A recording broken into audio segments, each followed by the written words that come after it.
From the land of 10,000 lakes and just as many heartaches, welcome to the 301 Show.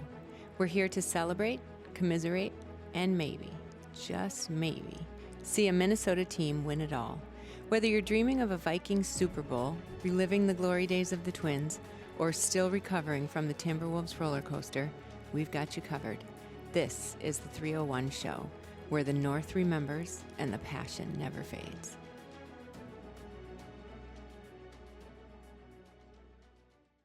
Yes, welcome into the 301 Show. I am your host, Charlie Wayman.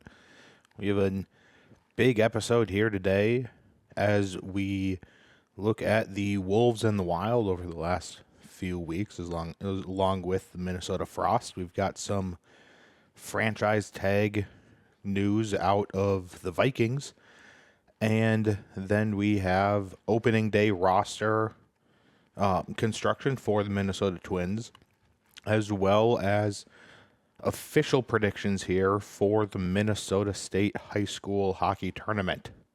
Let's get into that and more here on the 301 Show. So yes, let's get into Target Field Talkers here. The MLB has a 26-man active roster. They got a 40-man roster too, but 26-man active roster can be in the big leagues on the big league roster. Usually teams go either 13 and 13, but split between the pitchers and the position players, or 14 pitchers and 12 position players. What I've done for the Twins today here is I've gone 13 and 13. I've got 13 position players and then 13 pitchers. I've got but yeah, let's dive into that, and then we will get into predictions. So the outfield, I've got 5 outfielders here. We've got Byron Buxton, Harrison Bader, Matt Wallner, Trevor Larnach, and I threw in Austin Martin here. Austin Martin is probably going to be the one here that is not on the opening day lineup. If there's one here that's not going to be, it would be him. As for the infielders, I also have 5 infielders. I have Brooks Lee, Carlos Correa, Royce Lewis, Edward Julian, and Jose Miranda. And those 5 in order basically go from third to first, with Julian and Miranda splitting time between first, and then Royce and Julian maybe splitting time at second base is my prediction here. At the catcher position, I've got 2 catchers. It's the easiest position group to predict here. That just will be Ryan Jeffers and Christian Vasquez. I've got 1 utility player. If you've been keeping a track of the math here, I've got 1 more position player, and I listed him as a utility because he plays both infield and outfield, and that is Willie Castro. Now on to the starting rotation here. I've got obviously 5 starters. I think they're going to roll with 5 starters. And again, my number 5 starter could very well be changed out here. But my first 4, I think, are pretty solidly cemented. They might change the order a little bit, but I think the first 4 are going to be starting pitchers, assuming they stay healthy all year. First one, Pablo Lopez. Second, Bailey Ober. Ober was statistically the best starting pitcher they had last year. He had a couple of rough outings, specifically against Kansas City early in the year, but he looked really good all year other than those couple outings. Third, Joe Ryan. I'm assuming he's coming back from injury and will return. I'm probably going to slot him. They're probably going to slot him there in the third starting pitcher slot in the rotation. Number 4, Simeon Woods Richardson. I think he has, again, shown enough to be a 4 or 5 starter in this league. Maybe a 3, but obviously the top 3 are pretty well set at this point. And then number 5, the one guy I don't know if he's going to be here or not, but I'm putting him in because he has more experience than some of the other guys, is Chris Paddock. Now, I very well think that David Festa or Zebby Matthews could be up here in place of Chris Paddock. As for the bullpen, I have Johan Duran, Griffin Jacks. Those two are 100% going to be in this bullpen. And then I've also got Jorge Alcala. He, in my mind, is like a 95% going to be in this bullpen. And then Danny Collum, Cody Funderburk. Those two are the only two lefties in this bullpen I have right now. So, again, those guys are probably 90% just because they are lefties. And then closing it out is Cole Sands, Brock Stewart, and Louis Varland.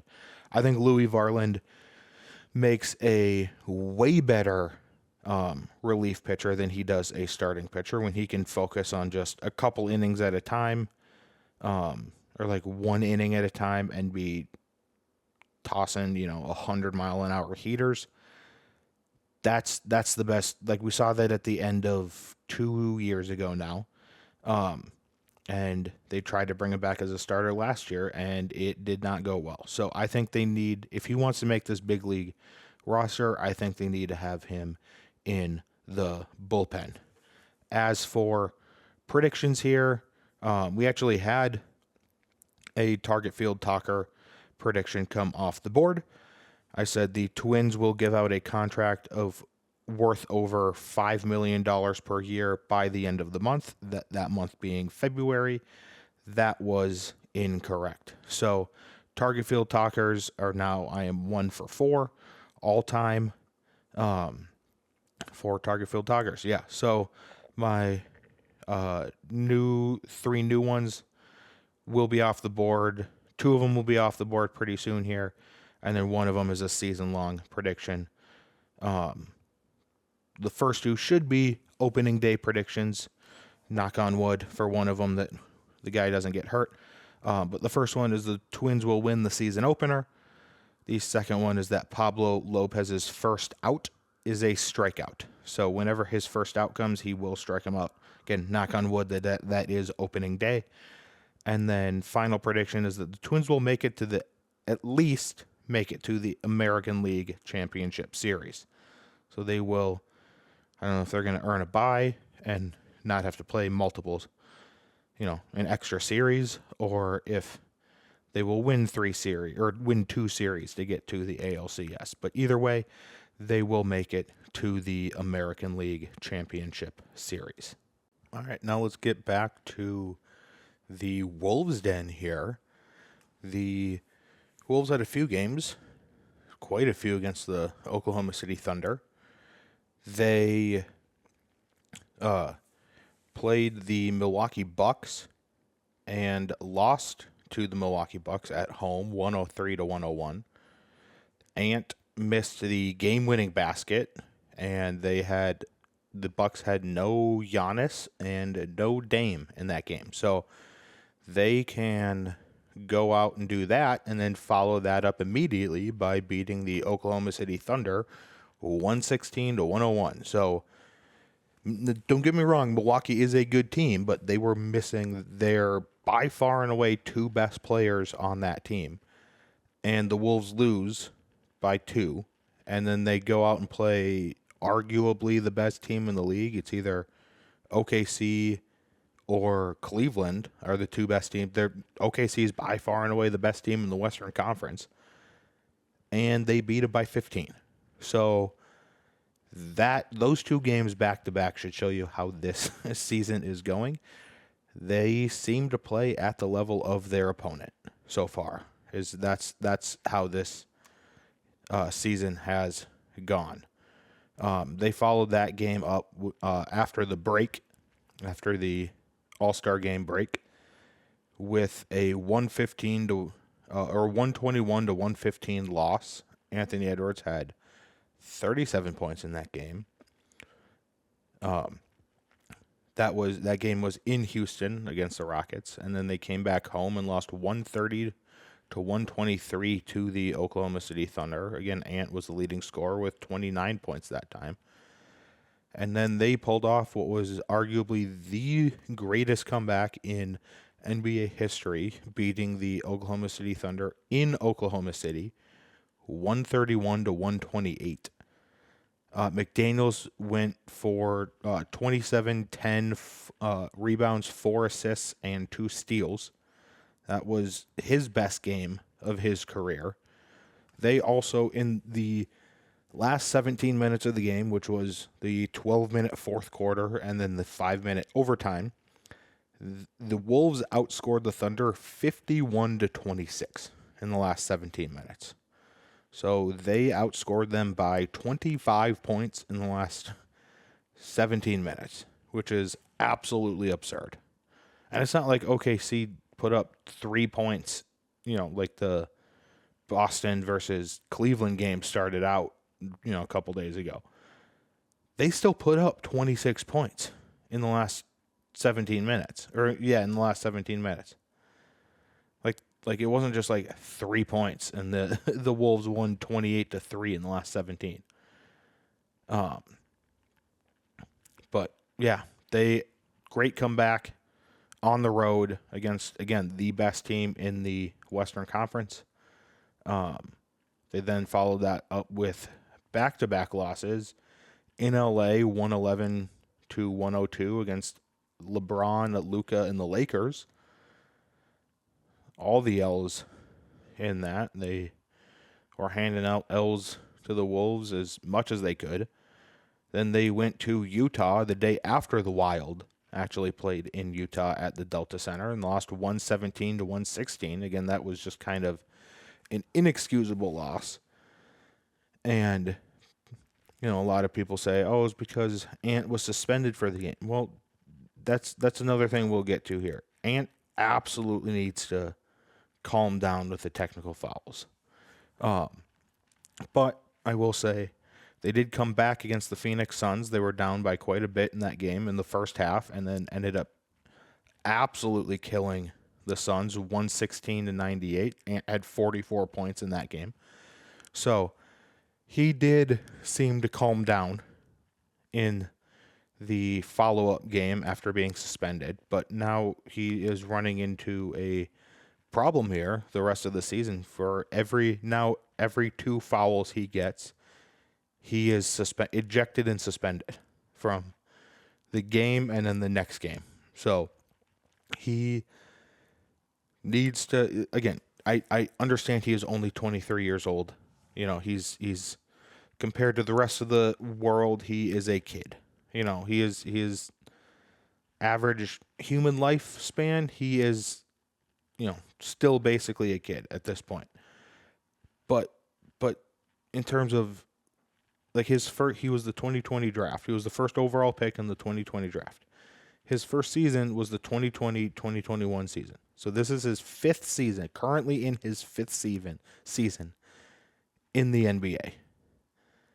He can't be doing stuff like that. Like, that was why I hated Cat complaining too. Like, Cat was a vet at this point. Ant's basically a vet at this point. And they can't seem to not complain to the refs. Like, they can't do it at this point. So that, like, he's got to get this under control at this point. He absolutely has to get his technical foul issues and complaining to the ref issues under control, which, again, it's a 1-game sample size, so take it with a grain of salt, But it seemed like he was starting to do that against Phoenix. And now, again, the Wolves have done well in their last 7 against the Phoenix Suns. They're 7-0, dating back to last year's playoffs. They've swept the Suns in the playoffs last year, and then have won the 3 games this year. So, again, maybe he just, likes playing against his favorite player ever and Kevin Durant and doesn't want to get tossed from that game. But, I want to see what he does in a game like the OKC game, where they are playing a team that they need to beat and they need to have that game to stay in the playoff hunt. And I want to see what he does against a team like that. So we will see here. Don't know if he'll be able to do that this week. As the 4 games they have this week is against the Embiid-less 76ers, and then the Charlotte Hornets, the Butler-less Miami Heat, and the Wemby-less San Antonio Spurs. So those are their 4 next games. So again, knock on wood, but those are games that they should win. As for team rankings, it is all basically the same. They're 33 and 29, so they're 4 games above 500, 3rd in the division, 8th in the Western Conference. They are 20th in points for, tied for 20th in field goal percentage, top 5 in 3-point percentage, top 10 in free throw percentage.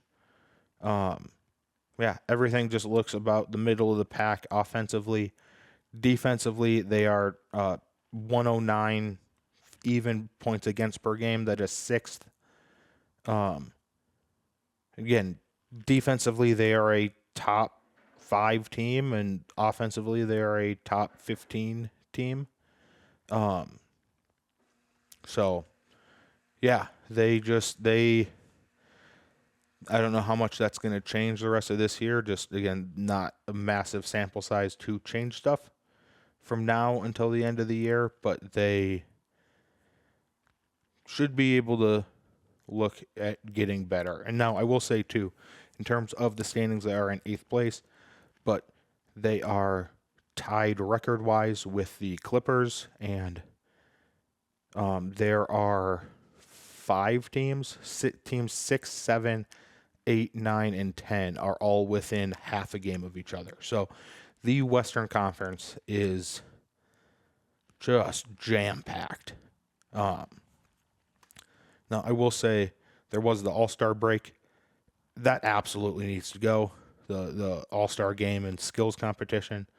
You know, Wemby and Chris Paul were trying to outsmart the rules, which, again, those rules, that was right to be exploited there, I think. But when you've got guys intentionally missing baskets in the skills competition, and then nobody tuning in to the actual All-Star game, it needs to change at this point. So, yeah. As for predictions here, the Wolves' Den, I had one prediction come off the board. I said that the Wolves will beat both the Bucks and the Thunder, and they won one, lost the other, so that one was incorrect. Wolves' Den now is 7 for 28. That is 25%. So Target Field Tigers and Wolves' Den are both sitting at 25% right now. 3 predictions going on the board for the Wolves' Den. Their next 4 games, they will win both away games. Coming up here, I was looking at the little bit further down the schedule. They've got a back-to-back games against the Pelicans. It's not back-to-back days, but 2 games in a row within 3 days of each other. I'm going to say that they will win both of those games against the Pelicans. And then last prediction is against the Miami Heat specifically, Ant will score 40-plus points. So that one has to be against the Heat specifically. And I think if he does that, they have a very good chance to win that game too, and that is one of the games that is away. So both of those things can come off the board as correct. And I think if Ant scoring 40 is correct, they are probably going to win that game. All right, now let's get into the Nordic Report. We are in franchise tag season, so it ends tomorrow, actually. It is the March 3rd, as I am recording this, so it ends at 3 p.m. Central Time on the 4th. And there are really only two players I think that the franchise tag would make sense for on the Vikings, and I don't know if they even make complete sense to tag either one of these guys. The first one being the one that is actually least obvious is Byron Murphy, and I don't think it makes complete sense to do him, but he would be kind of the second option if they want to put a franchise tag on him, which that would bring him back for 1 year at $20 million. And he, would come back to the Vikings, and if he wants to go sign somewhere else, he can, but then that team would have to give the Vikings 2 first-round draft picks if he goes and signs somewhere else, along with paying him, the contract that they paid him on top of that. So again, I don't think it makes sense to do that unless you knew a team was going to sign him to a deal like that, and was willing to give up those 2 first-round picks to do so. The other one that I think is more likely, but I don't know is going to happen because of some reports, is Sam Darnold. It would be a 1-year, $40 million deal, and I don't think it would be a good idea unless you had a trade basically lined up, and Darnold could basically say, no, I'm not signing with the team you trade me to long term if you tag and trade me. And then the team that is trading for Sam Darnold would probably say, no, we don't want to sign him, or we don't want to trade for him if he's not going to sign here. So that one puts the Vikings in a predicament because I think you would need all parties to be on board. Obviously, you would need the one team to be on board to actually sign him, make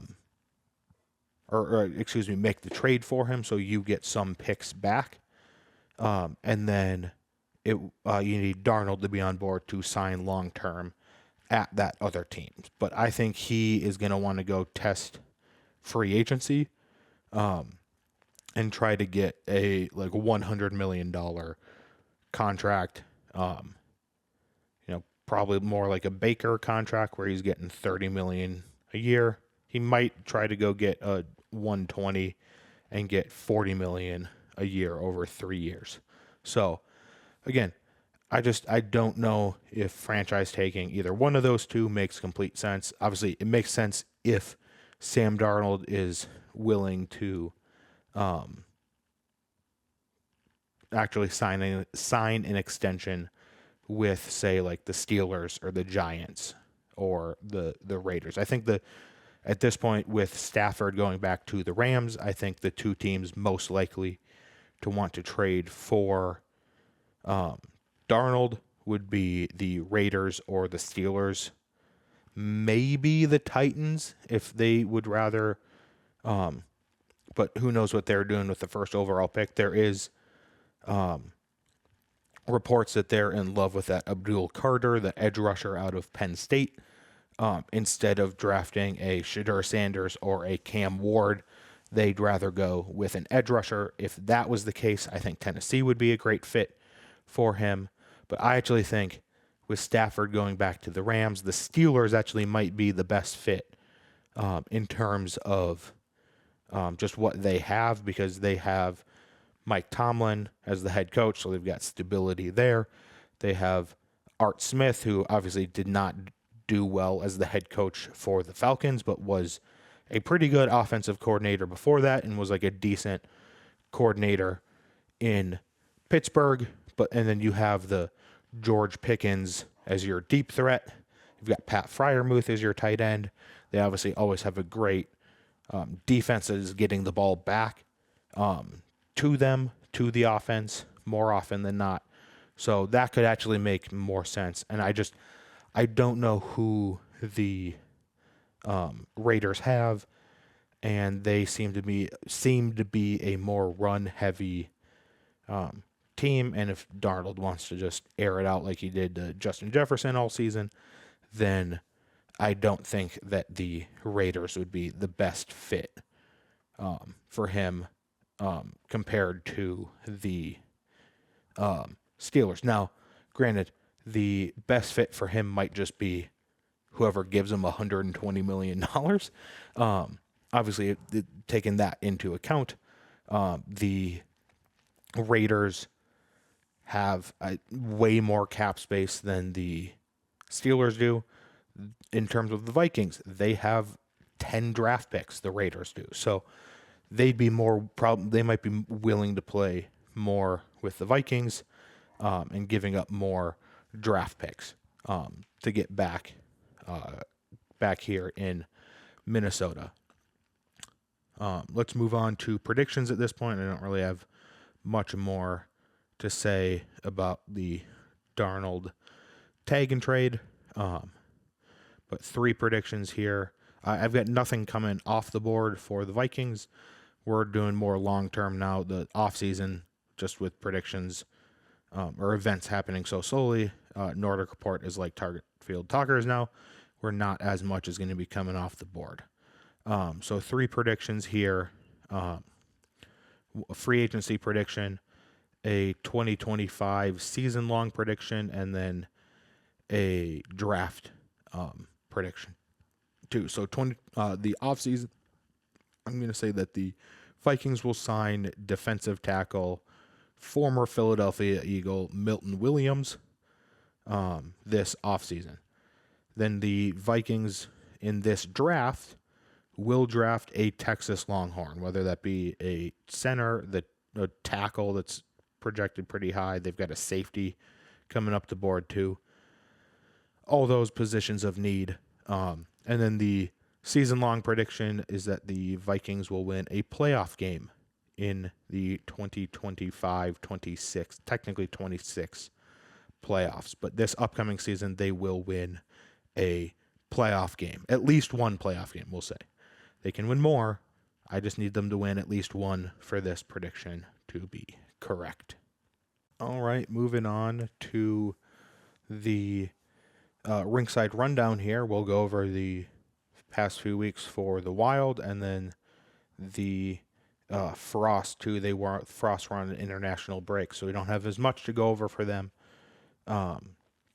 But for the Wild, they played first game back from the Four Nations tournament, which we'll get into that momentarily too. First game back was in Detroit against the Red Wings, and they were down 3-1. The Wild were, and they scored a couple late. Foligno tied it with about a minute left in the third period, and Rossi out of the box in overtime scored easily the worst goal I have ever seen in overtime for the SKOR. I'm not complaining though. The Wild did pick up the 4-3 win in overtime. Marc-Andre Fleury stopped 27 of 30 shots, and Joel Eriksson-Ek was 62.5% from the dot. They then played the Red Wings at home, had a 2-1 or 2-0 lead after one. Rossi and Lauko both scored for the Wild, and then the wheels fell off. Gus stopped 13 of 16 shots, and they lost 3-2.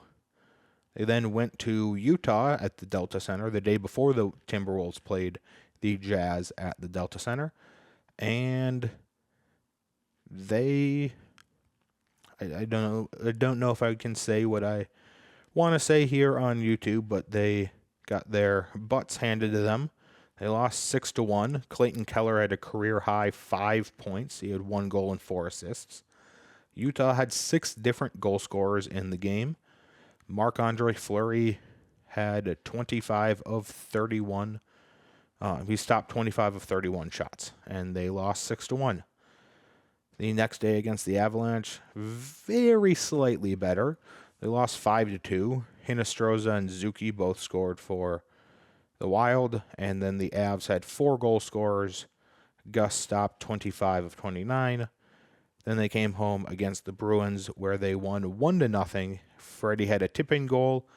Gus Bus with maybe one of his better games of the season, stopped 28 of 28 shots. I still think the game against the Sabres that they won 1-0, where he stopped like 40 saves. He had like 40 saves and the shutout. I think that was his best game of the year.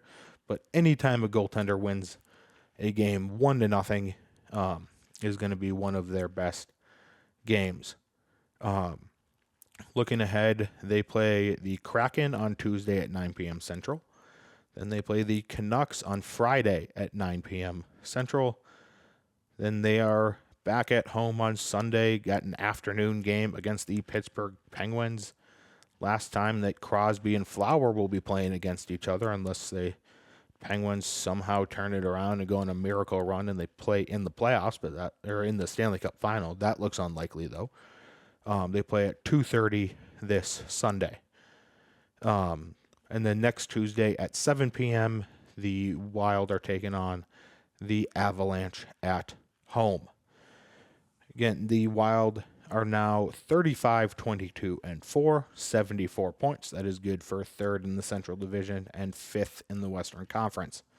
But again, if they're not careful, they could very well drop down to a wild card spot. So I think right now, as it stands, the three teams, I don't think they're catching Winnipeg for the division lead. And I think the three teams that they are most likely to play in the first round of the playoffs as it stands right now are the Dallas Stars. If they get the Wild, or if they get a division spot, it'll probably be the Stars. If they get a wild card spot, it'll either be the Vegas Golden Knights or the Winnipeg Jets. I forgot the Jets' name for a second there. So good luck at this point. Gus Bus rankings, he is 23-13-3 on the year. He does have 1 goal. His save percentage is .914. He is tied for 5th.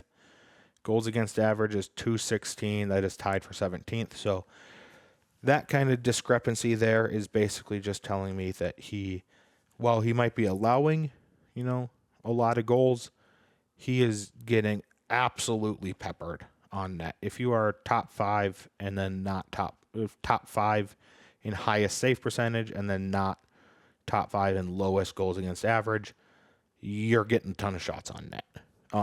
And just, again, by the law of averages, you're going to be letting in more goals on that. Both Kaprizov and Eriksson Ek seem to be out. Eriksson Ek is week to week. So that's, with the Wild saying it's week to week, it's probably going to end up being a month before he is back. And then Kaprizov, his injury, his timetable for return was pushed back. It was supposed to be 4 to 6 weeks. It's looking more like it's going to be 8 weeks now. They do have him on long-term injured reserve, so do not be surprised if he is just not back until the playoffs. They might go, full Golden Knights, as they already have traded for Gustav Nyquist.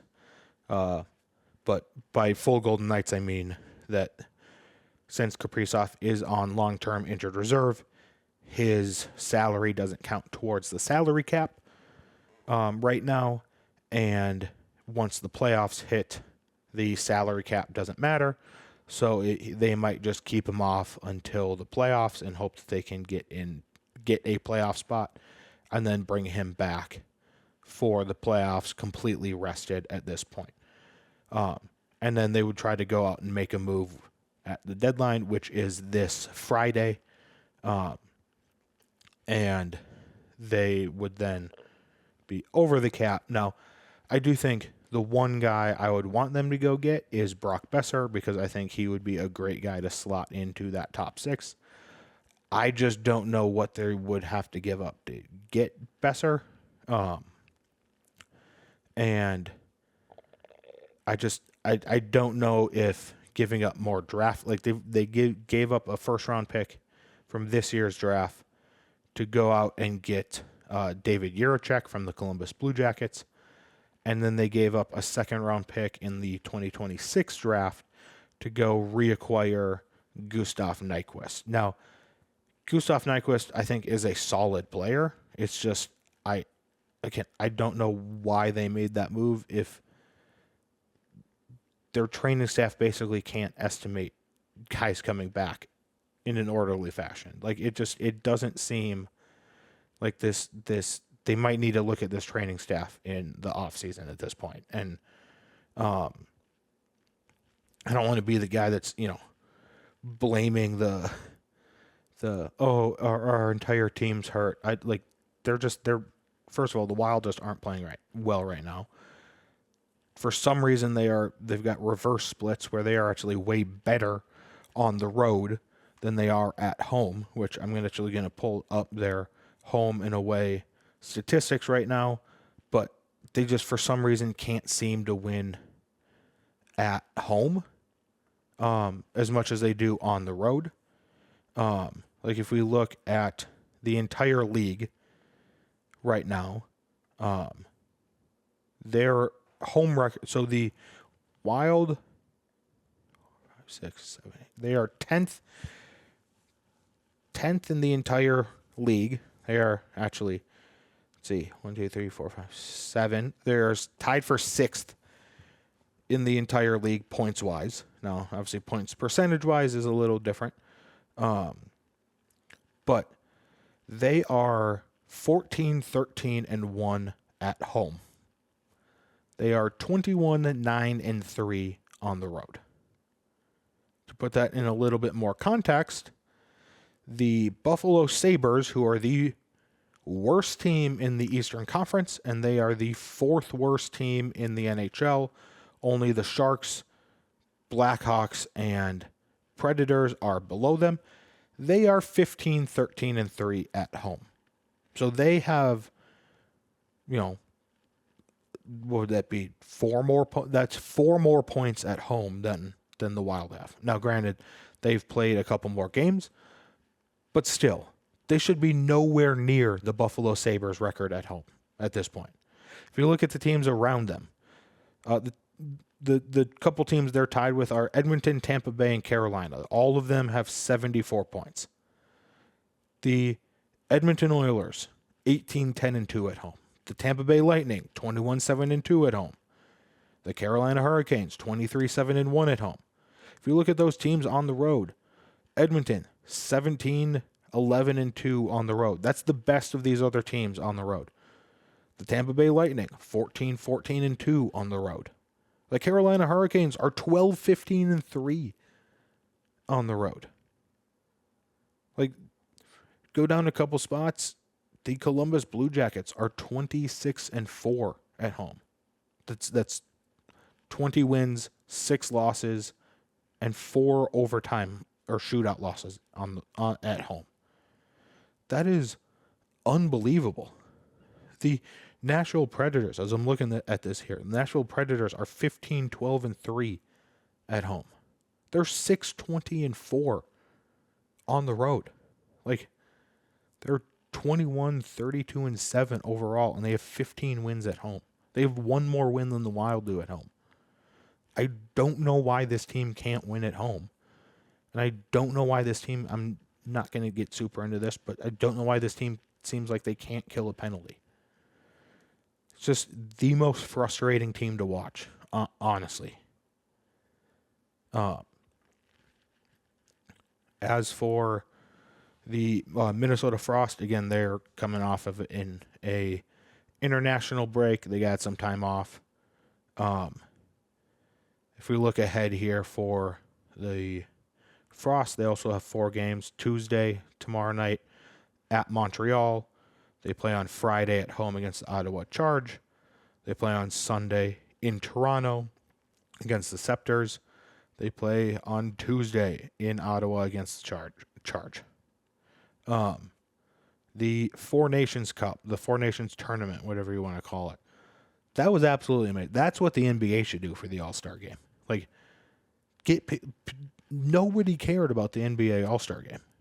Like, there was about 4 people watching, and it seemed like they were just there to see Jello ball. Like that's like, obviously, as an American watching Canada beat the U.S. in the championship game was brutal, but that first USA versus Canada game, the way that started with 3 fights in 9 seconds, that's how you grow the game. Like, that's how you get people to watch hockey. That's what the NBA should do for their All-Star game. They should do a USA versus the world, or like a 4 nations, like 3-on-3 tournament or something like that, where it's the US, Canada, France, and the rest of Europe, or like Team Europe or something like that. Like, get guys invested in their playing for their country, and do like a 3-on-3 tournament or something like that. But yeah, no, it was absolutely outstanding for the NHL 4 Nations tournament. As for predictions here, I had 5 come off the board, had 4 Nations tournament things come off the board.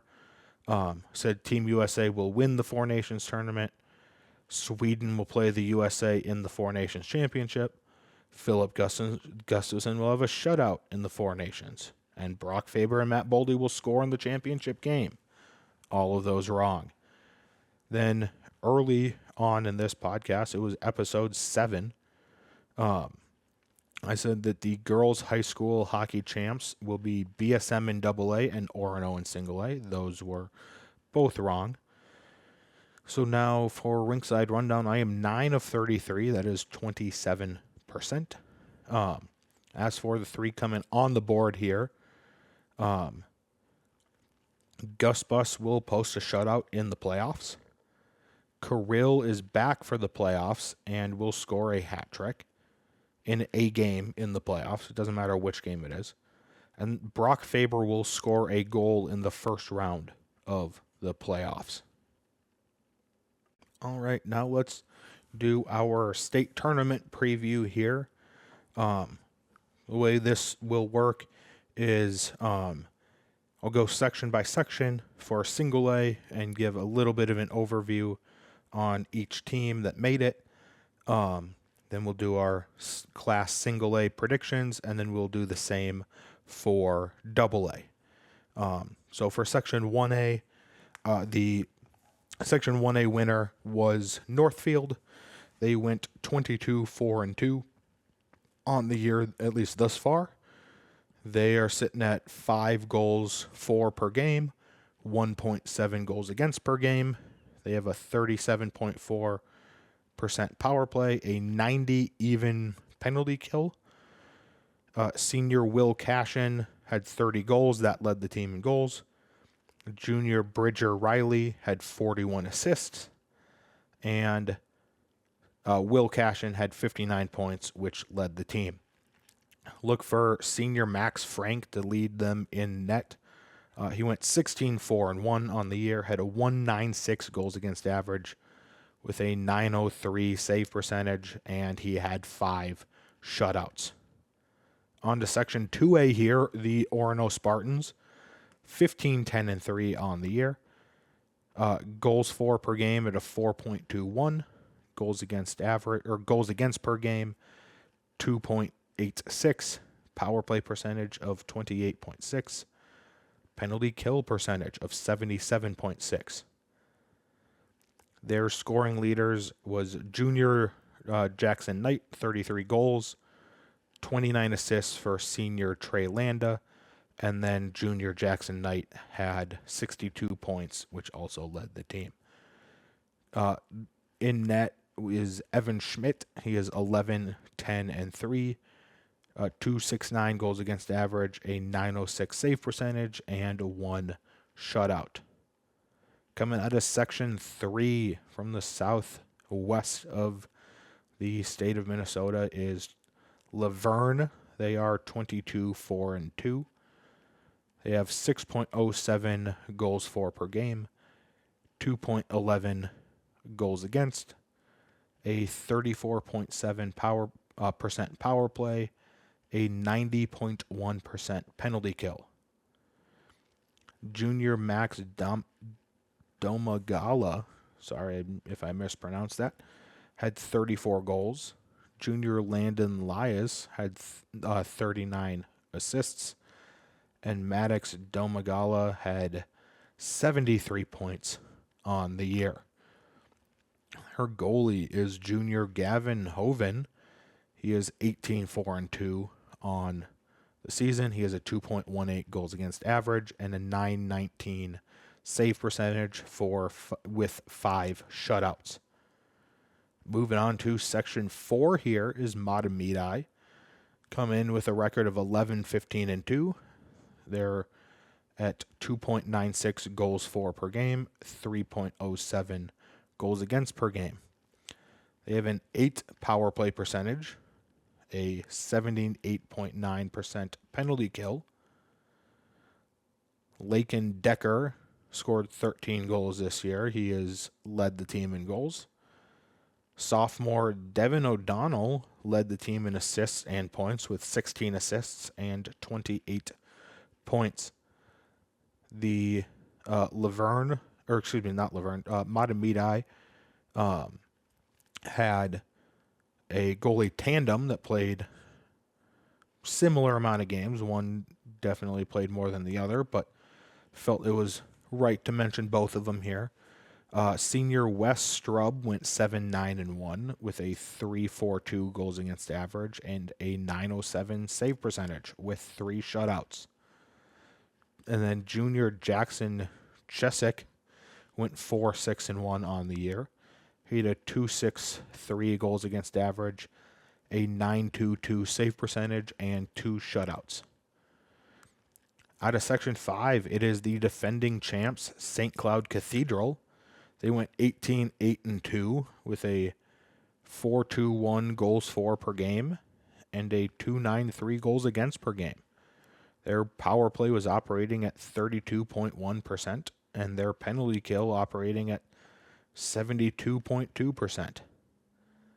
As for the scoring leaders, all 3 categories were led by senior John Hirschfield. He had 25 goals, 51 assists for 76 points. And then junior Keaton LeGrand manned the net for the Crusaders. He went 17-6-2 on the year. He had a 2.65 goals against average, an 8.94 save percentage, and 4 shutouts. Moving on to Section 6 is Northern Lakes with a record of 19-8-1. They have 4.54 goals for per game. Goals against per game is sitting at 2.21. Got a 32.3 power play percentage with an 84.6 penalty kill percentage.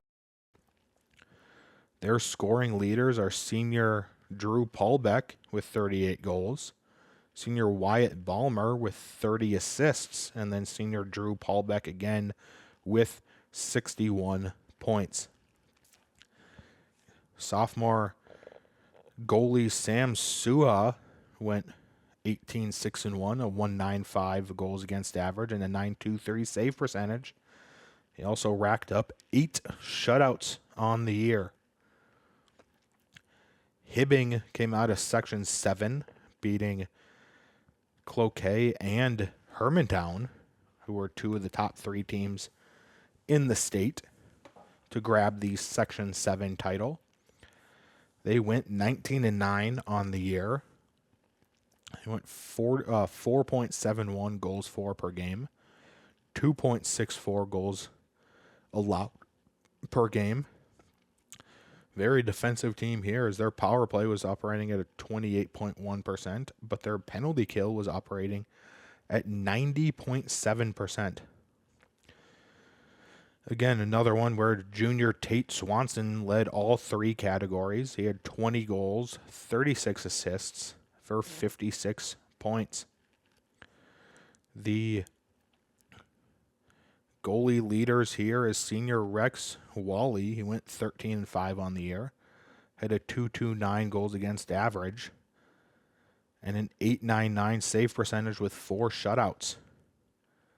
Now out of Section 8, the final section in Class A, is East Grand Forks. They went 13-13-2. They had 2.86 goals for per game. They allowed 3.07 goals against per game. Power play was at 22.2%.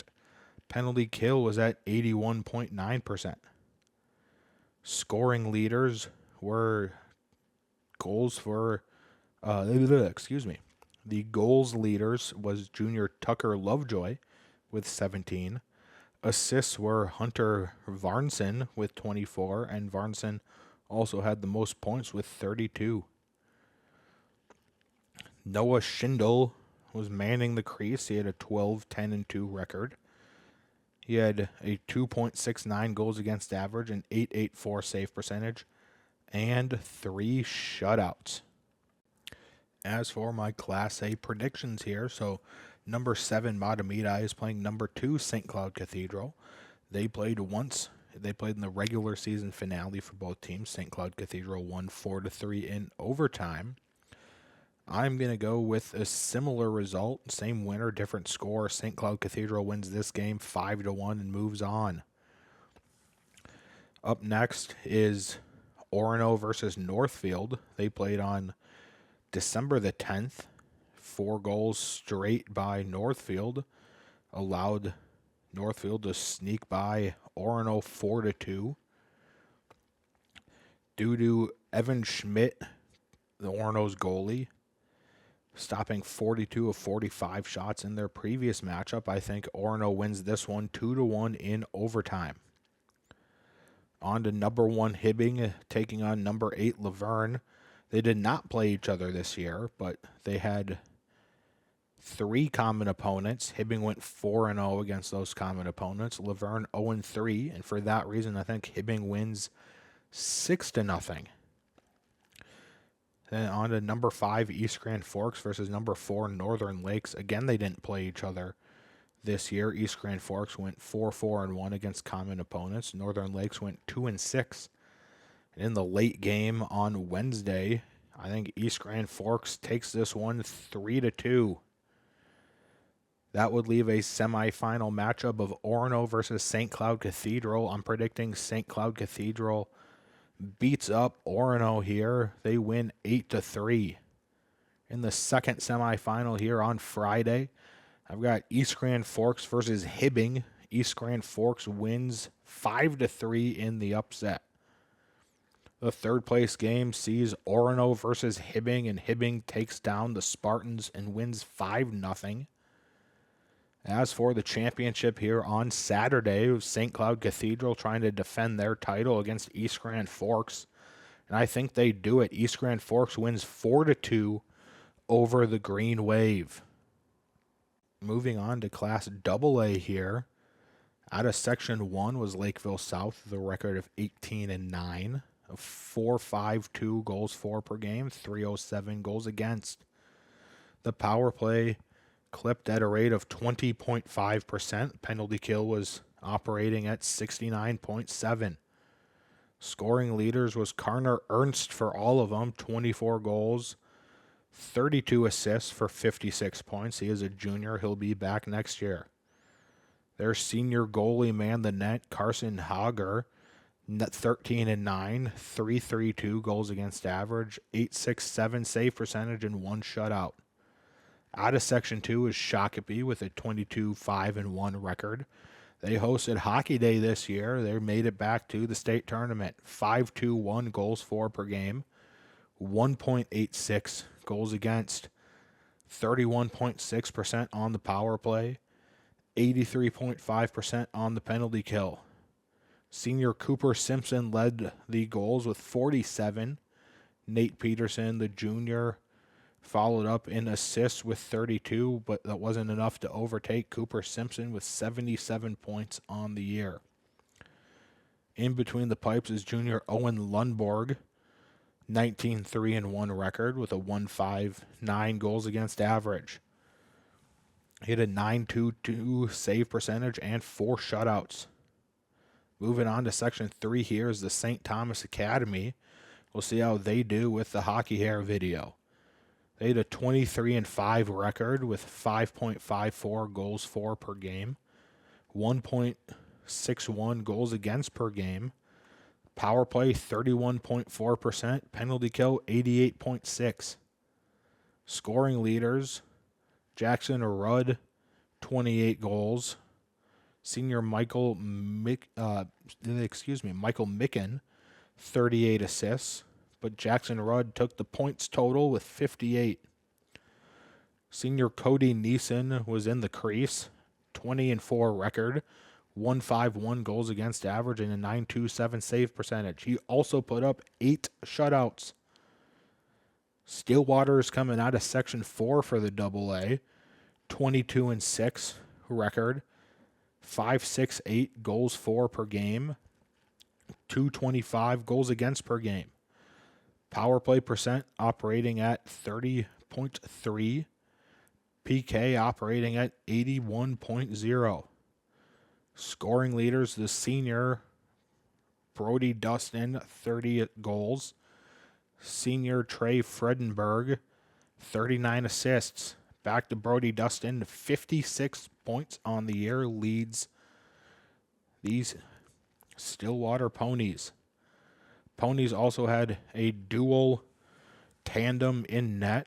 Senior Cal Conway, 7-0, 1.20 goals against average, a .944 save percentage, and 3 shutouts. Senior Landon Huber, 12-3 on the year. He had a .287 goals against average and .872 save percentage. Didn't have a shutout this year, though. Rogers emerges out of Section 5, 23-3-2 record, 596 goals for per game, 204 goals against, 32.3% on the power play, and 86.4% on the penalty kill. Scoring leaders was Mason Jensen with 42 goals, Parker DeSheen with 53 assists, Mason Jensen with 85 points. Senior Wyatt Knott manned the pipes, 21-3-1 on the year, 2.02 goals against average, a .903 save percentage, and 4 shutouts. They are absolutely inevitable coming out of Section 6. The Edina Hornets, like St. Cloud Cathedral, looking to repeat as champions here. They are 26-2 on the year. They had a .411 goals for per game and a 2 even goals against per game. Power play was operating at 35.5%, penalty kill 74.3. Mason West, the junior, scored 23 goals, which led the Hornets.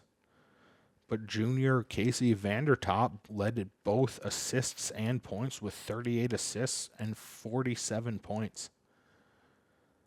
Again, the Hornets' nest was backstopped by 2 juniors. Wyatt Spindler went 11-4-1. He had a .201 goals against average, a .912 save percentage, and 4 shutouts. Another junior, Chase Borgard, 9-0-1 in 10 games this year. 158 goals against average, .938 save percentage, and 2 shutouts. As for the Andover Huskies, they went 15-13 on the year, 311 goals for per game, 232 goals against per game. They had a 27.3% on the power play, 87.8% on the penalty kill. KJ Sauer had 17 goals, which led the team.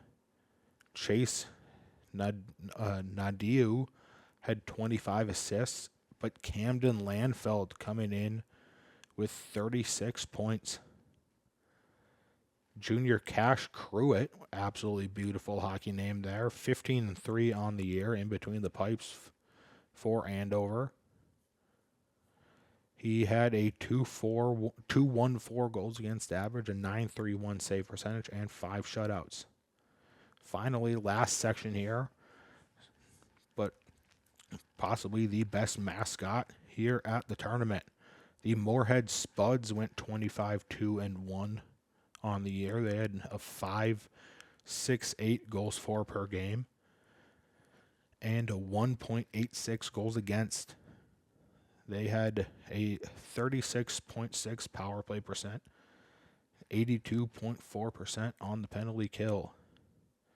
Senior Mason Kraft led all three scoring categories here, 37 goals, 47 assists for 84 points.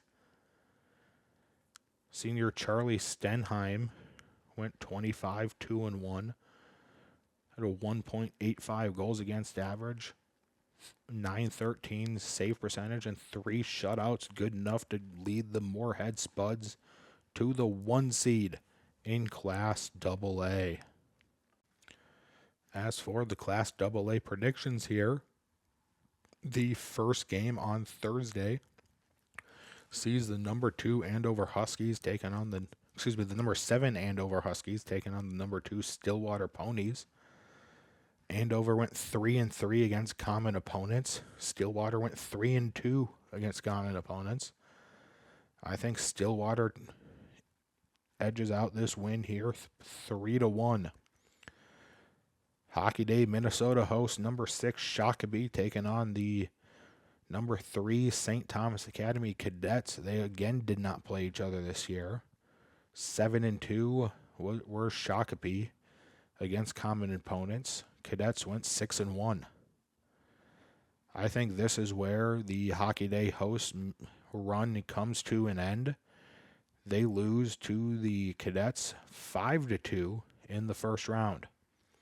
Number 8 Lakeville South versus number 1 Moorhead. You got family living down in Lakeville playing for Lakeville South. At least in the past, these two teams did not play against each other. Moorhead did way better against common opponents this year, going 3-1-1, while Lakeville South went 0-4 against the likes of Edina, Minnetonka, Wayzata, and Rogers. I think Moorhead pulls out the win 5-1 in the first round. Another matchup where these two teams did not play each other this season. Probably had the most games against common opponents, though. Edina went 9-6-1. Rogers went 7-2-1. This number 5 Edina, I think, gets the win over number 4 Rogers 2-0 in the final game on Thursday night. This leads to a semifinal matchup of St. Thomas Academy versus Stillwater. I think Stillwater shuts out the Cadets and wins 3-1 to advance to the state tournament. The state championship. In the second semifinal, the late game on Friday night, Barnaby buzzing for the Hornets here. I think they take this one against the number 1 seeded Spuds 4-1. And I think that leaves a third place matchup between St. Thomas Academy and Moorhead, which St. Thomas Academy will win 2-1 over the Spuds. Edina trying to pull off what I am predicting St. Cloud Cathedral did earlier that day and go back-to-back. They will run into this tough Stillwater Ponies team, though. I think this game goes into double overtime. They go into double overtime tied at 3, where Stillwater gets the win 4-3 in double overtime against the Hornets. All right, thank you for watching this episode of the 301 Show. Let me know if you agree or disagree with anything I've said today in this episode. Also, drop your predictions for the state tournament in the comment section down below. Would love to hear from everybody watching this episode here today. Again, if you have any other suggestions for segments, again, please drop those in the comment section down below. And we will see you next time. Again, thanks for watching. See ya.